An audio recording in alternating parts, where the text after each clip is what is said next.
let's do it.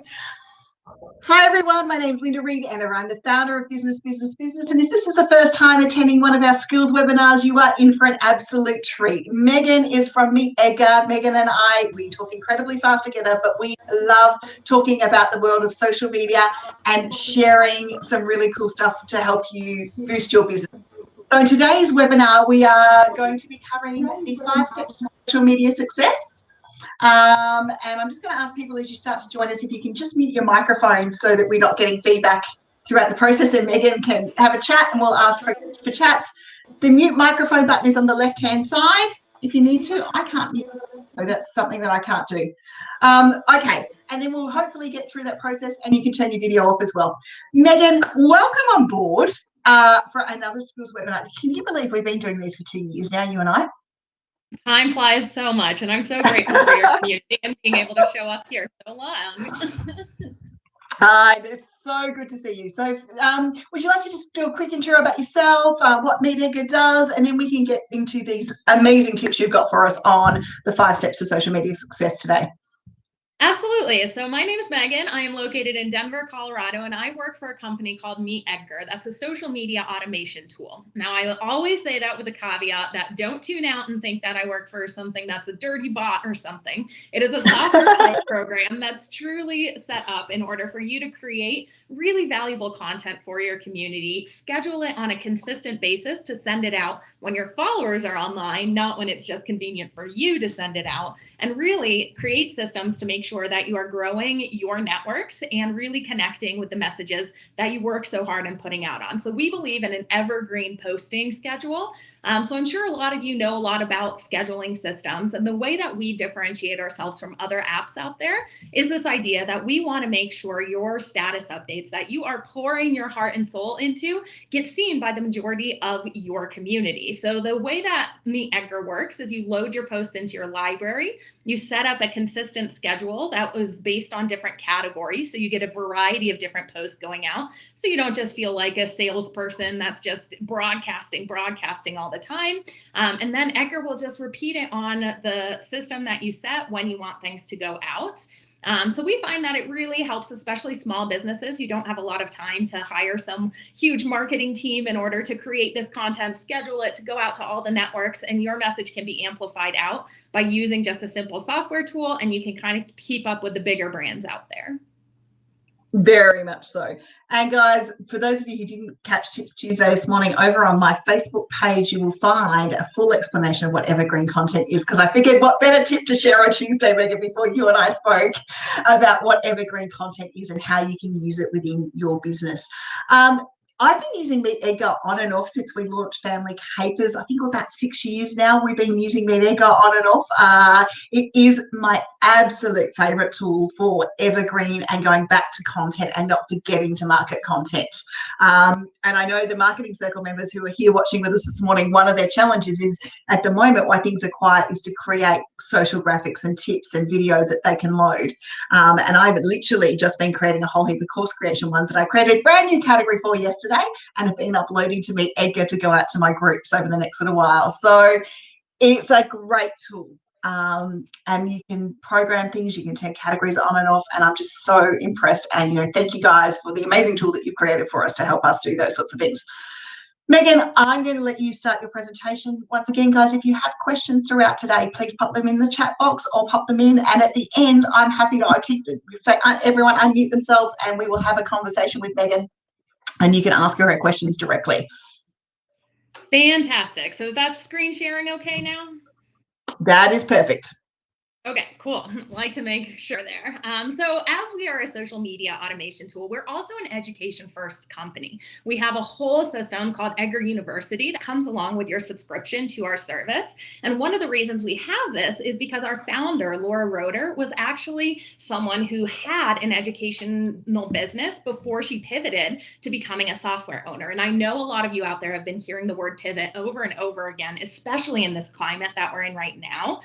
So today, we're going to aim at kind of setting up a systemized way that we believe our philosophy on how you build a really strong community And within that community, it's going to follow you no matter when or what your business is. So if for some reason you are like a brick and mortar store and you have to pivot now to being an online business because perhaps you can't have your store open, the power of having a strong social media community comes into play of the fact that if they trust you and they're going to follow you, it builds that know, like, and trust factor so much more. So these systems are truly set up in a way that we believe will get you a strong community that's going to be ready to buy whatever you're selling.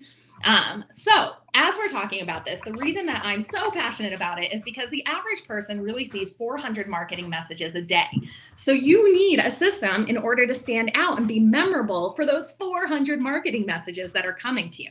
So step one in this 5-system step here is your mindset. Now, don't you know, it's not going to get too woo-hooey here, but truly, you have to go into social media with the mindset that you're investing in your followers, that you are there to serve them, and that you are there to add value to their lives. And because when we think about why people are on social media, they're there to connect with their friends and family, right? They're not there to be sold to necessarily. So it's important that you remember you have to go above and beyond to make sure you're retaining the followers that you have, because it's really like they are kind of entering into your world so that you can show up in their most important relationships with their friends and family. And when you're thinking about this, I want you to remember to keep the social in social media. You don't just want to broadcast your message out there. You want to use things like different Facebook groups, like Linda's that she's created, and you want to use different channels in order to research and talk to your followers outside of just your page. So if you're someone who just posts to social media, but you don't actually go out and like look at your followers' profiles or join groups where you know your ideal audience persona hangs out, you're missing a lot of the value social media can add to your business. There are so many huge companies who can spend so much research on seeing, you know, what type of what customer development that they can do, when really you don't need a huge team to do this. You just need a little bit of time in these social channels, looking at the profiles of your customers, seeing what questions they're asking in groups in order to guide your content strategy. So go out there and search some hashtags on Twitter or on Instagram that you think your ideal followers would follow, and see the type of content that's getting engaged with the most. This is a great gold light for you to kind of latch onto and know that that's the type of content people want answers to. And it's not up to you to reinvent the wheel with every piece of social media status updates that you send out. It's up to you to put your unique spin on it, to make sure you're attracting the people who are going to resonate with your specific story. And that really goes into researching who's following you, what language they already use, and reflecting that back in your social media posts. So have that servant leadership mindset, and remember that your followers really do generate the income for you. So you need to make sure you're following what I like to call value for value. If they are giving your page a like, you need to provide them that much more value in order to connect with them. And if you're someone just starting out, I always like you to have the mindset that you are going to be someone who is showing up for your 2 followers in the same way that you would show up if you had 2 million followers. So if you're just getting started out, remember, everyone starts from 0. You need to make sure that you're connecting with people as if you had 1 million followers. And that mindset is going to get you way further than any sort of amount of money for a marketing team will. I also like to remind you that you really need to have an opinion in your social media posting, because we all have access to Google. You can Google information anywhere these days, right? So if you are a brand, you need to make sure you're not afraid to say what you stand for. For example, at MeetEdgar, we truly believe in evergreen marketing. It is our opinion that it still works so well to make sure you're writing a status update once and promoting it multiple times. This is something that our opinion attracts people who know the system works for them. And if that's not something that works for you and you're going to be repelled by that, that's okay with us, because that's how we build a stronger community, by attracting our ideal persona who is going to resonate with that message and not being afraid to say, you know what, if you don't believe in this, that's not for you. And that's what you want to have. A small, tight knit audience is far better than a lukewarm audience of lots of followers who don't truly stand behind your message. So think about what your brand stands for, how you're a little bit different, and share that opinion. It goes back to that kind of cliche of if you're trying to please everyone, you're going to please no one. So try to please the people who you can truly add value to and truly help. Right now, especially, I think a lot of people are asking, I can't post on social media. I can't show up and sell. But truly, the reason people are following you is because they see you as a leader. So you don't want to be asking yourself, what shouldn't I be posting right now? You want to be asking yourself, what should I be posting right now? And this goes into knowing your ideal audience so deeply. You want to identify any new problems that exist for your followers right now, especially in this time that's a little bit different. And how you can do this, what I think is a really cool exercise you can take here, is to map out what your followers' day is like. Put out some post-it notes on your wall. When do they get up? What are they doing at lunch? What are they doing at dinner? What do they do throughout the whole day? So when your content is served up to them at those specific times, it fits in and resonates to what they're going through. So if you've never done an exercise where you're identifying your ideal audience persona, this is going to be a huge game changer for you. So right now, especially, you can solve people's new problems that they're going through and add value to their lives. So what might people be doing right now? They need to have a way for you to show up. Let's say that they have children at home who they have to homeschool right now or something. You could create content to support what's going on throughout their day. Connect with them over video. Step up and lead in that way right now. And that mindset is going to let you be a leader in their eyes. And that is how you establish expertise. And expertise is what gets that trust factor that leads to sales on social media. So that's step one. I'm truly passionate about going into it with the right mindset. So I hope I didn't lose too many of you there, but now we'll get into the stuff that I'm sure is a little more interesting, which is step two, which is your content creation. I always like to make sure that you think about how simple you can make your message. The simpler Megan, just it for is. 2 seconds. Yeah. Just for 2 seconds, guys. Can I get you to please mute your microphones if you're in the background when you're coming into the meeting room? I know there's a couple of people who've just joined us, and so that Megan can concentrate, if you can mute yourselves at the end, we'll open it all up for you to come in and chat with us. Apologies, it is a new software for us, and it just means we just can't mute you guys at the moment. So if you could just mute yourself off, that would be really, really great. Awesome. Thanks, guys.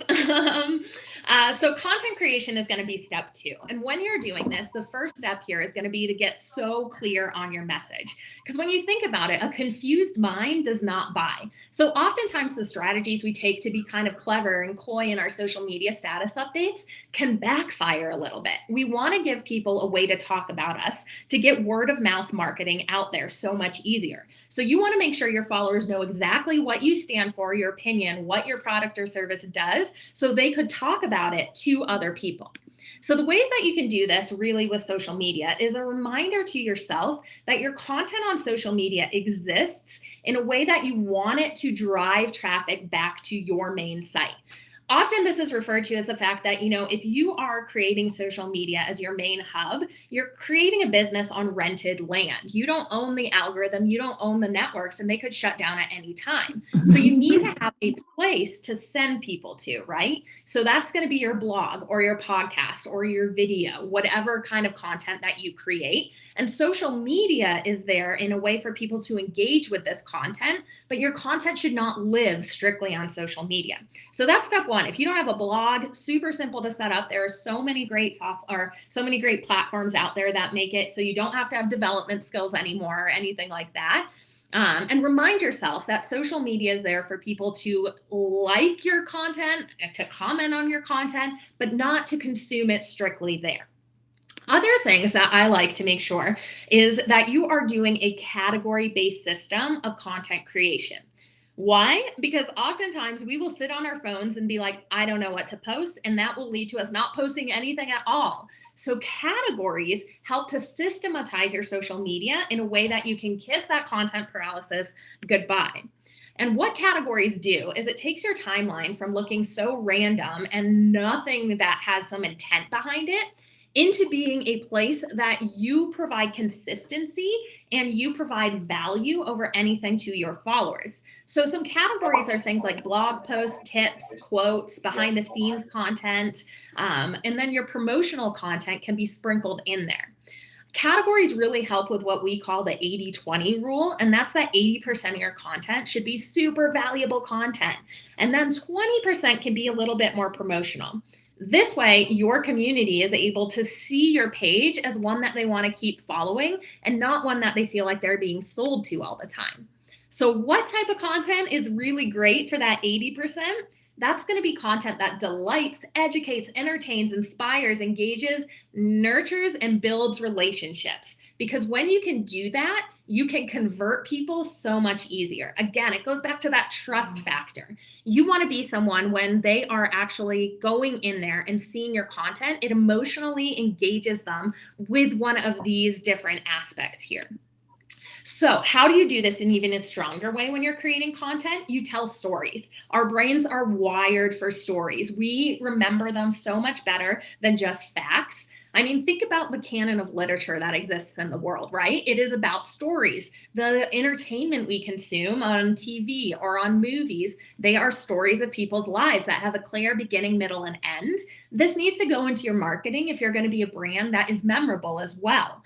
So think about the stories that you have or the testimonials you can gain from people who use your product or service that people can imagine themselves in that story. They can imagine themselves being the lead character, having the outcome that they desire. This really goes back to knowing your ideal customer avatar so deeply as well, because you can know what their ideal life looks like and you can market your product or service as something that can help them get there. And that is some of the most powerful marketing you have.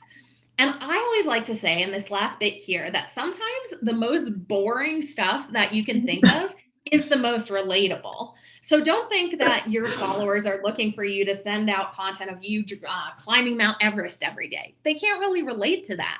They can relate to a story of, a simple struggle of trying to, manage your time, or a simple kind of way that you're sharing a productivity tip or something like that.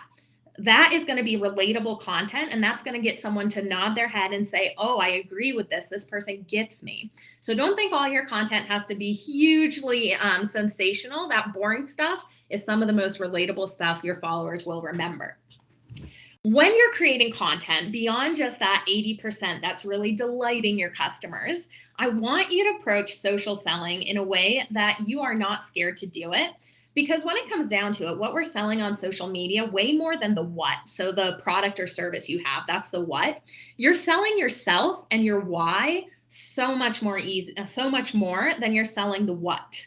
Again, people have a lot of different brands they can choose from. So, what separates that is you, your unique story, your unique beliefs and values, and your why you created your business. So many of us are really mission based and value driven in our purchasing power these days. And that is a reason that you want to share that behind the scenes content to help with your sales content. And it's so much easier to talk about these things than just doing posts when you're selling about your features, right? So, social selling truly focus on experiences. You should be able to tell your followers what experience or how their life is going to be elevated and the benefits of your product or service way more than this, the features or the price point. We all think that we buy on logic. It is so not true. We buy on an emotional connection. If you see a brand doing something good out in the world or changing business for the better, you're more likely to buy that product over a different brand who's not sharing that. So share with your followers not only your behind the scenes content and your values, but how your product or service is going to make their experience better. For example, at MeetEdgar, I don't want to sell a social media software, right? That's not inspiring to people. What I want to sell is the experience of being able to save you 8 hours a week on your social media posts. That is going to be the benefit rather than just the feature of, oh, I have a library and a scheduling system for you. So think about how you can kind of shift that thought process for your product or service, and your social media sales post will be so much stronger. So this is the script you can take if you've never done this exercise for sales content. You want to say something like, because of a feature, it will, the advantage, which means the benefit. So back to MeetEdgar, for example, it's Because of our evergreen posting schedule, it will save you 8 hours a week on your social media, which means you can spend that time with your family or working on other areas in your business. That is so much stronger than just presenting the feature. All right, so after you've gotten a really strong idea of the categories of content you're going to create and you've done the exercise of actually writing the status updates out, step 3 is going to be distribution. So you're really doing a disservice to your content if you're spending all of the time creating it and none of the time promoting it. It's often said that if you create a blog post, if you spend 1 hour creating a blog post, you should spend 8 hours promoting it. Again, a social media automation tool can make that way easier, but it's true. You want to make sure that what you're actually putting out in the or what you're creating actually gets out into the world. So do the math there of thinking what channels you can get your product and or service out on and amplify your message to make sure that it's being distributed. Again, with an evergreen mindset here, if you are just sharing a blog post or a podcast or a video once, you're going to get a huge spike in traffic. And that's what this graph in the upper left-hand corner is going to show you here. This is an actual graph of what we've done with one of our blog posts at MeetEdgar. If you share it once, of course, you're going to get some great traffic to it. You get those great click-through rates. But then not a lot more happens if you're not going to share it out again. Remind yourself that only about 10% of your followers ever see anything you put on social media and that you're continuously gaining new followers. So you want to make sure that they are seeing your content. So what we do here at MeetEdgar with our blog posts is we share them. We share some of our stronger ones that we know drive the most traffic to our site on a monthly basis. The other ones we'll share more on a quarterly basis. And this is continuously driving more and more people to that site. So the distribution thing that we love to recommend is making sure it's in an evergreen fashion. And when I do this, I like to always point out that we all know the term SEO, but there's also a term social media optimization. So what social media optimization is that this actually goes into things like the Google algorithm for how many times a link has been shared on Facebook, because that is a great signal to Google that it's a relevant article, right? And they are looking way more than keywords these days. They're looking at relevancy and the amount of time people are spending on pages because they want to serve up information that's helpful. Algorithms are your best friend if you are giving really valuable content, right? So if you're someone who's afraid to reshare posts, remind yourself, if the algorithm sees that link being shared more often on social media, it helps your entire marketing strategy and it helps optimize your SEO in that way as well. I also want to remind you when you are distributing content, not to go really wide with the messages that you're putting out there. You want to go deep on one subject matter and become known as an expert in that subject matter. This really goes into the fact that if you have strong pillars of content, you're going to be seen as an expert. I always like to refer to it as this, if you are going to the doctor and you're going to get a surgery, would you rather have a doctor who's done one surgery 1,000 times or has done 1,000 surgeries one time? You want the doctor who's done the surgery 1,000 times because he's the expert. So don't be afraid to repeat your message on social media. It just drills into people's heads that you are the go-to person and that you are the expert. And it doesn't have to be just one message. I always recommend having like 3 pillars of content. For example, at MeetEdgar, we are a social media automation tool. So social media is one of our pillars. We're actually also a remote company. So we talk a lot about remote work cultures and best practices there. Our automation tool is also really centered around time management. So we talk a lot about time management practices. And those are 3 of the main things we talk about. If we're going to deviate from those 3 things, there had better be a good reason, because we want to be known as an expert and the go-to person rather than just someone who is widely okay at one thing. All right, step 4. Thanks for sticking with me here. 2 more steps to go. The step 4 is engagement. So once you've distributed your content, I want to remind you the all-important term that I'm sure you guys have heard so much of, meaningful social interaction. And that is what every single social media platform is truly looking for these days. They want to see conversation between people. They want to see people sharing your posts. And that is going to really make your community be able to get your post out to more people. So in the engagement way of looking looking at social media, you want to make sure the first couple of sentences in your content really hook someone in. I always like to make sure you're asking questions in that first sentence. Questions pique curiosity. We are curious creatures as humans. We want to go ahead and have our knowledge gap filled. So if you present data or ask a question that someone doesn't know the answer to, they want to keep reading because their mind is like, wait a minute, I want to know the answer. You also want to make sure you know how the content is mapping onto your ideal audience persona's day. So what they're doing at that time. This goes into the fact that if someone is waking up and they need some motivation, could you send them an inspirational quote in the morning? If they're eating lunch at their desk alone, could you send a blog post at lunch they could read? If they go home at night and perhaps sit on the couch and want to interact, could you send a question at night? So again, everyone's audience is different. So think through your ideal audience persona's day and how your categories of content can fit into that, and you'll get better engagement on your posts. How does this add value? We've been here a lot this time on this webinar.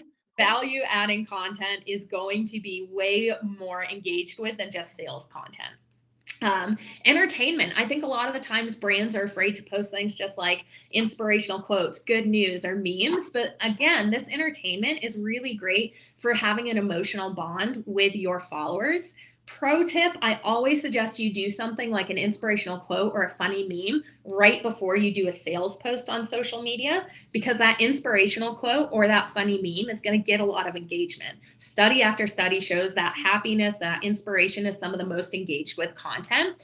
If you follow that again with a sales post, the Facebook algorithm or any social media algorithm is going to go, oh, okay, that last piece of content got a lot of engagement. This page really presents some valuable content. I'm going to open up this next post to a wider audience. So utilize these things like entertainment posts in order to set yourself up for success. So your more sales posts or you're driving to get more signups for your newsletter and stuff can be seen by a wider audience. And then think about how or why someone would share your content. So if someone shares their content from your page onto their own page, it's really a sign that they say, this speaks to my identity. This says something about me that I want to share with my followers. And that is the reason that you can get word of mouth marketing on social media so well, because it opens your brand up to their followers' eyes. So engagement is really key, because it's kind of like dating as well. If you go on a first date with someone, let's say, and you ask them to marry you right away, that's not going to go over super well. But if you take the time to build rapport, you build that trust with them, and you ask them to marry you perhaps a few months down the road, you are more likely to get a yes. Same with social media. If your first post someone sees as a sales post, oftentimes they're not going to buy from you. But if you've taken the time to build that trust, it's going to go ahead and make it so much easier for them to say yes when a sales post comes up in the future. Megan, quick question from our audience. Yeah. Is it the same for building business pages as well as personal profiles? I'm going to just quick answer and then I'll let you come in. What we're talking about today, guys, is definitely the business to business side of things, and Facebook in particular's area that they want you to do that via the business page. Whereas your personal profile is more about your life and those sorts of things that's going on. But I'll let Megan come in and answer that question as well from her perspective with MeetEdgar and Gage's engagement. And if you're joining us, guys, please just pop yourself into mute as you come in, and we'll open up for a full Q&A where you actually can ask Megan and I any question about social media at the end as well. Yeah, absolutely. So like Linda said, we are talking kind of best practices for businesses right now. Your personal profile is an excellent place to build your thought leadership as well as your personal brand. Thought leadership is a huge way that you can make sure that you're being seen as an industry expert and as someone who other people want to follow within your industry. So think about the ways that you can kind of use your personal profile for your business, if that's something you're comfortable with some of these tips of, if you're curating like an article, give your own opinion about what you agree or you don't agree with it, to make sure you're being seen as someone who's keeping up with industry trends, who is really at the forefront of thinking. So I think personal profiles can be a huge asset to your thought leadership and your personal brand. And that will be a way to build trust amongst people as kind of an individual. And then you can use that sometimes to cross promote your business page if you're comfortable doing that. But most of these tips are curated for doing things on like a business profile on social media. Great question. So as we're talking about engagement here as well, I want to go touch on the share aspect a little bit more. So share worthy content. I always like to remind you, of course, you want your brand logo and you want your brand colors and stuff all over your site. But once in a while, consider creating content that perhaps isn't super branded. So if you put out like a quote or a thought leadership little tip from yourself, if you don't have your branded kind of logo on there, people might be more willing to share that because they're not seeing that as just kind of like a branded piece of content on their own page. So test this out a little bit and see how you can make sure that people feel comfortable sharing your content to their own profiles. All right, last step in the system, and then I will promise I will stop talking your ear off here and get to your questions. But scaling the system. So everything that you do in business should be aimed at growing your business. And what is scaling the system? That is making sure that social media is not running your life, but that you're in charge with it. This goes into two ideas that we like to educate people on, which is batching your content and upcycling your content. So batching goes into this idea that I think is easiest to understand when you think about baking cookies. If you're going to bake a cookie, you're not going to get all the ingredients out and bake just one. That's not an awesome use of your time. Same with social media updates. If you're writing your posts one at a time right now, you are wasting so much time. You want to create them in batches. So I always like to make sure you're doing math in order to guide your content strategy here. If you batch content on a monthly basis, you can, of course, do it more on a weekly basis or daily basis, even if that works for you. But if you do it on a monthly basis, it means you're only having to create social media content 12 times a year. And that is so much more manageable than thinking you have to log into every profile every day, create something new that way. So this is a math that I like to recommend. I do suggest going ahead and swapping out these numbers to ones that make sense for your posting schedule. But if you're doing batching math, you want to say, if I want to send out 6 status updates a day, 5 days a week, to get a month's worth of fresh content for social media, that's going to be 30 status updates a week or 120 status updates a month. Whoa, that seems like a lot, right? But we've got a special superpower here in our categories that we were talking about. So categories help make this more manageable because if you use, let's say, 6 categories, and again, this can be things like promotional posts, blog posts, curated content, tips, whatever works for your pillars and categories here. If you've got 6 of them, that's you only having to add 20 updates per category per month, which sounds way more doable. So you could set up, every Friday or something, you're going to add 20 status updates to your quotes category or 20 status updates to your curated content category that way. That is going to make it so much more time management worthy. But the other thing for scaling your social media is going to be upcycling your content. I want you to ask yourself, for every blog post you write or every podcast you produce, how can that one really well-researched piece of content actually be turned into multiple status updates? Because you don't want that status update to go out in one medium only. You want to make sure that a blog post can be turned into like a short 2-minute video describing some of the main points in there. You want to pull out some pull quotes from within that blog post that can be sent as standalone tips. You have to remember that people want to consume your content in different forms, and you can actually get the most out of this content by upcycling it into these different forms. Also, make sure that you're cross-promoting your message out to each network. So how can you make sure people can find a YouTube video on your Instagram account? You could splice that YouTube video up into 15 seconds YouTube segments for your Instagram story. At the end, remind people that you have a YouTube channel if they want to learn more. Again, you're piquing someone's curiosity with that little teaser trailer in your Instagram story, and they'll go seek out your YouTube channel in order to find out more. So think about ways that cross promotion can be used while you're upcycling your content. All right, so as a recap here, got to get in the social media mindset of serving your community and adding value. You got to have some content creation, and it has to live elsewhere besides just on social media. Distributing it, of course, you want to make sure that the content you're creating is getting out into the world and amplifying your message on as many networks as possible. Caveat here, I always like to say, make sure you're focusing on where your audience is. Don't feel like you have to have a presence 100% everywhere. If your audience is showing you they want to connect with you on Twitter, over Instagram, focus on Twitter for a while, and you can branch out after that. Grow a strong community where you're seeing the most engagement. And step 5 is just scaling it with practices like batching your content or upcycling it. Awesome. So I'm going to pop on out of this screen share here. Answer some of your Okay, questions. darling. There we go. Okay, we've got you here. Hi, yay. Hang on 2 seconds, honey. I'm just going to see if I can get a layout that gets us both on screen at once. Here we go. There's you. There's me. Gotta love this software.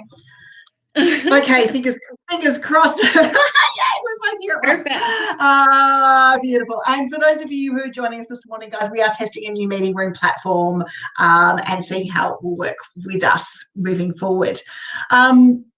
Megan, thank you for joining us today, and thank you for all of that amazing insight that you've popped in there. That's been amazing. Oh, it's my pleasure. I love talking about this stuff. And we have a little bit of a time today, guys, but that is the internet at the moment. Now, there was one question that popped up. I think that batching is fine, but when I know businesses are batching me, it's not personal, it's quite robotic. It drives me nuts. How do I get around that mindset?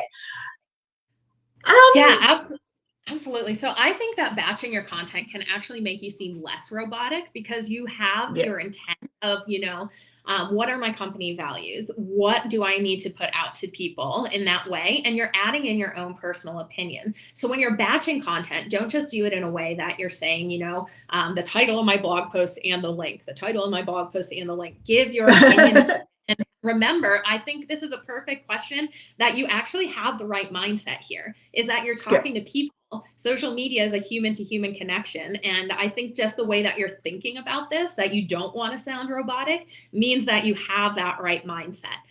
So the more that you can add that human value into it, asking your followers questions, reminding them that, hey, the call to action here is to reply to me. I want to have a conversation, and invite that in, can remind people that on the other side of that computer screen, there is a real human, which is a powerful thing on social media.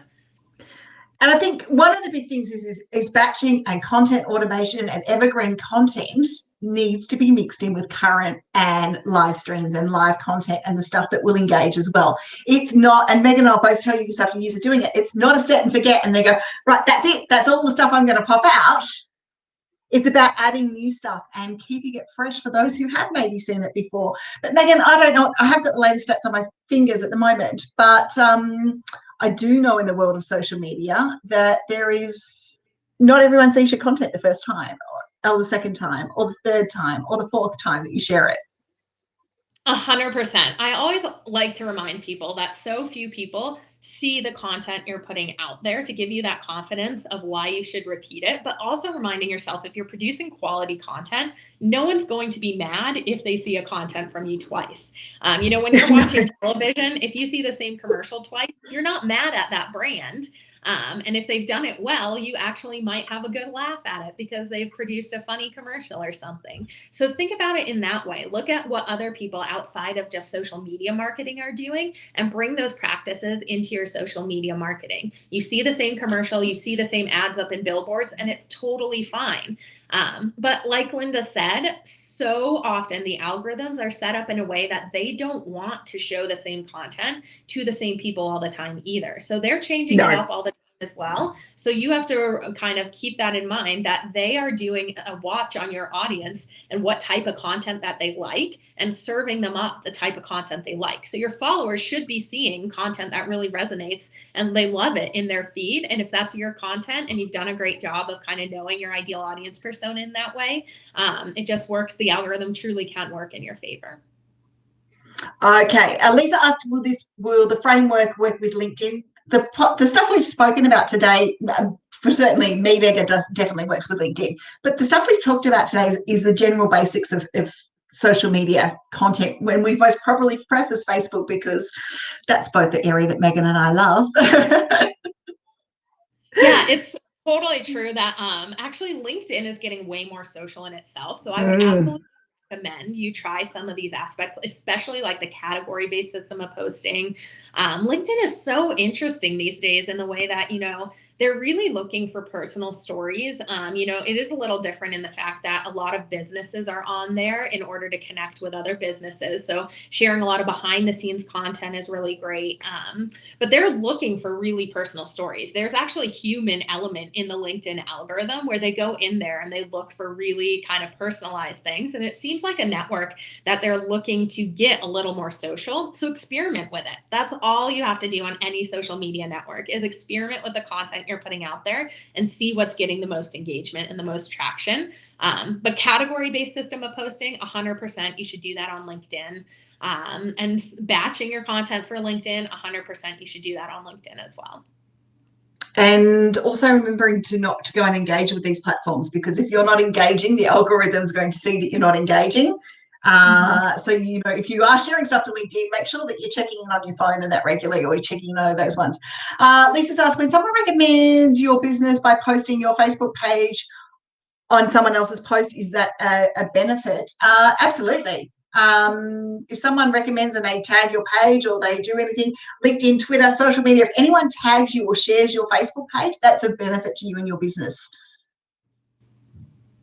Yep, nailed it with that. I don't have much to add there. The reason this works really well too, I think, is because it builds trust so much faster. Think about if one of your friends recommends like a TV show. You're probably more likely to try it than if you just stumbled upon that TV show on Netflix and you didn't know anything about it. Same thing on social media. If one of your friends or someone you trust tags that business there, you're more likely to say, okay, I trust this because I really trust my friend who's recommending this. So think about the ways that you can actually build that trust with other people recommending your business. Beautiful. There's two Lisas definitely here today. I love this. Actually, guys, what we might do is we might open it up and see if we can get everyone. If you want to open up your questions and come and ask, as long as we put hands up and those sorts of things, I'll change the layout so we can see everyone on screen. If you don't want your video on, just turn your video off. Do you distribute from your blog and then share to your Facebook page? Yes, I do. And the reason that I do that is because my blog, especially blog content, I tend to write evergreen articles. So we use MeetEdgar, and MeetEdgar grabs 5 different variations for me on a blog post now. And when we're talking about batching and categorizing your content out here, if you create one image, one video, one meme, something like that, make sure that you are actually creating different variations in text to put through. Yeah, 100%. Like Linda said, you never know what language is going to hit someone at the exact right time. I'm sure you guys have heard it before. The true kind of perfect marketing message hits the right person at the right time when they're ready to buy. Some people following you on social media might not really be ready to purchase from you yet, but if you build that kind of trust, and perhaps you've shared that blog post with one variation before, but if it rises up again in their feed with a different variation of how you're describing that blog post, it might hit them at a time where they're more ready to purchase from you. So again, that's just the true power of creating different variations to share the same blog post multiple times on social media. Yay. Okay, has anyone got any questions you'd like to ask directly to Megan? Because now's the time, the microphones are in your hands. Well, I don't have a direct question as such. Having spoken to Megan via email a bit this week, I have to say that I'm really enjoying MeetEdgar and the possibilities. I'm still with a L plate, the learner seat, but I'm enjoying it. So thank you also for your comments. That's so great. Good news. Anyone else got any questions today? Thank you guys for joining us on this session today.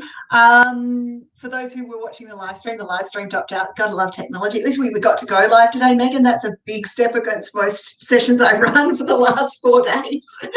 Facebook is having one of those situations where you come through it. Okay, guys, for those of you who and new to our skills webinar process. We run a skills webinar normally once a month, and we've got skills webinars heading out once a month on Tuesdays. Thank you very much. Sorry, once a month on the last Tuesday of the month. Our next one is actually, we've got Tali and Susan from MeetFox joining us. And again, if you haven't seen MeetFox, you're going to love this tool. MeetFox is a video meeting tool. It's a booking calendar and all that in one, and they're going to show us the absolute top tips that they will have on relation to using your booking calendar and running a business virtually in COVID-19, because they have been run like Megan, been running remotely and those sorts of things. And God, when I said it this morning, I've been running remotely for 11 years. It's a bit scary to think about that. We will have a replay if, fingers crossed, the internet gods and the video gods work with us. I never guarantee replays. We try our best to get them, but after 11 years of working remotely and virtually, I understand that there is someone else in control of this other than myself. For those of you who have not become a business member and you found us via Eventbrite, we are the community Facebook groups / facebook.com/business. You will find us there. There is 30,000 rather engaged business owners helping and supporting each other. Megan, I would once again like to thank you for coming to join us. If our people head to MeetEdgar today, is there something that they will find, a special offer or something from the MeetEdgar team at the moment?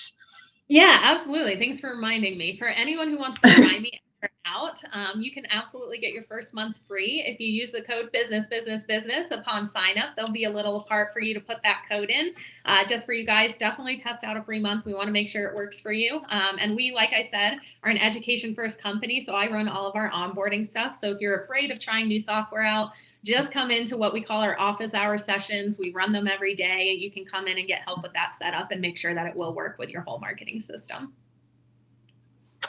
Awesome. I must admit, the support and help you get from the team at MeetEdgar is amazing. Thank you once again for joining us. We will be back in April. In May. What the heck? Where did April go? Yeah, so true. It disappeared and it's gone somewhere. Have a great week, everyone. Head around the Facebook groups, head around the communities. Keep following MeetEdgar. Follow us. There is some amazing information you will get from time to time. Once again, have a great week, and I will see you around next time we do a skills webinar. Thanks again, Megan. Thanks, guys. Thanks, Megan. Bye. Yeah. Bye.